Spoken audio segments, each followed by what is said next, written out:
ကလေးလေးတယောက်ရဲ့အိမ်မှာ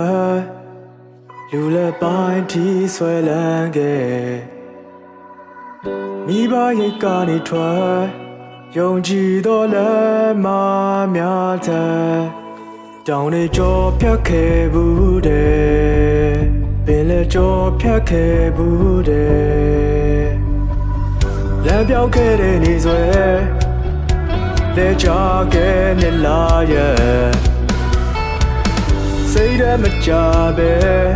ငါတို့ကြိုးစားပြီးရှေ့ဆက်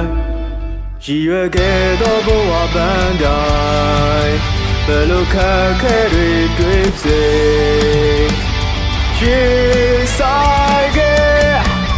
လူငယ်အိမ်မက်တွေပေါက်ဆက်ခြင်းဟာခံယူချက်ဒီကဘာမြေကြီးရဲ့ဆွဲအားနဲ့မိုးကောင်းငင်ကြီးတဲ့ပေါ်လုံးလေးများလို့ငါမျိုးလေးချက်တွေလွတ်တင်ဘူး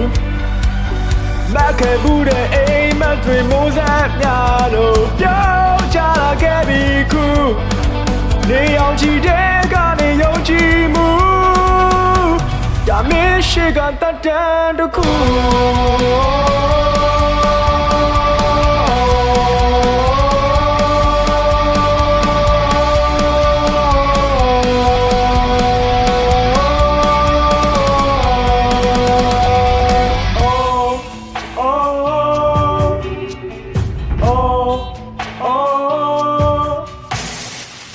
ကျောင်းသားဘွားကလိုပဲ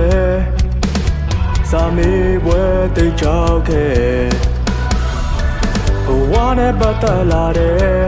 ကြုံလာသမျှမေကွန်းတိုင်းတော့အဖြေကိုဒီဘဝသင်ခန်းစာထဲမှာကိုယ်တိုင်ရှာတွေ့ခဲ့ဘူးတဲ့ရေဆိုင်ခဲ့လူငယ်အိမ်မက်တွေပေါက်ဆက်ခြင်းဟာခံယူချက်ဒီကဘာမြေကြီးရဲ့ဆွဲအားနဲ့မိုးကောင်းငင်ကြီးတဲ့ပေါ်လုံးလေးများလို့ငါမျိုးလေးချက်တွေလွတ်တင်ဘူးမခဲ့ဘူးတဲ့အိမ်မက်တွေမိုးဆက်များလို့ပြောင်းချလာခဲ့ပြီခုနေအောင်ချီတဲ့ကနေယုံကြည်မှုဒါမရှိကတတ်တဲ့တခု